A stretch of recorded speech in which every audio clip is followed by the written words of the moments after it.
name's Greg Peterson from West Hartford, Connecticut.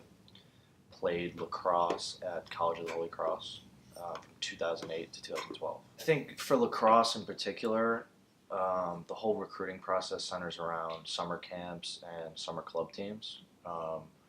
If you're not from a powerhouse high school or a big time high school program, you really need to put your best foot forward to get out there in the recruiting circuit and the summer league circuit to get noticed.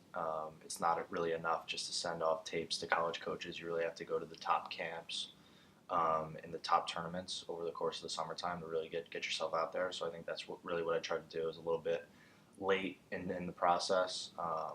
But by my junior year, I was really trying to put myself out there, go to all those camps, all those tournaments, and get the looks from the coaches that I could.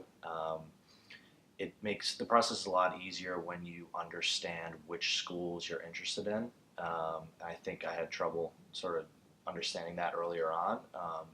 However, later in the process, I realized I wanted to go to a smaller school that had a strong program, whether it be D3 or D1, that had a strong program, but was a smaller school and strong academically. And I think I found that in Holy Cross. But I think it wasn't until later on in the process I realized that's what I was looking for. I didn't have a lot. The program I played in high school historically hadn't had any. I think I might have been the first guy that played Division I lacrosse out of my high school. So there wasn't a ton of information. Wasn't a ton of people to speak to. The coaching staff wasn't necessarily that experienced in the process, which made it a little bit more difficult. However, the resources were there. I was able to find the camps that I needed to go to, find the tournaments I needed to go to, but it was a little bit more difficult earlier on coming from high school that didn't necessarily have that exposure in the past. Just the camaraderie. I think you get to college and you're there with a bunch of strangers. You have to meet a whole new group of friends, but immediately being in a locker room with 45 guys that you're immediately friends with on a team, you really can't beat that. You're spending a lot of time with these guys. It's just really a great experience.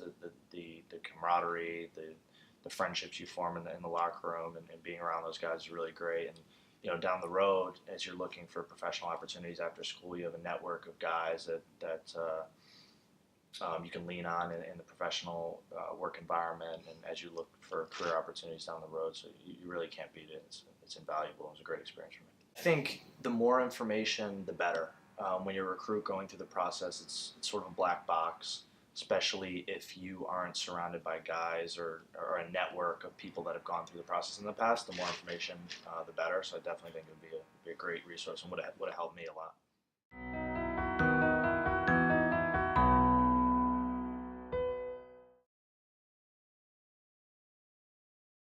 If you were locked in the locker room for a year, what team would it be with? Locked in a locker room for a year with an opposing team. Is It that could what be you're with asking? any team in the world. What team would it be with? Jeez, that's a good question. It could be a nice locker room too. It would have to be. I'm a huge UConn basketball fan. It would be with the UConn men's basketball team and Kevin Ollie. I Okay. think that would be a lot of fun.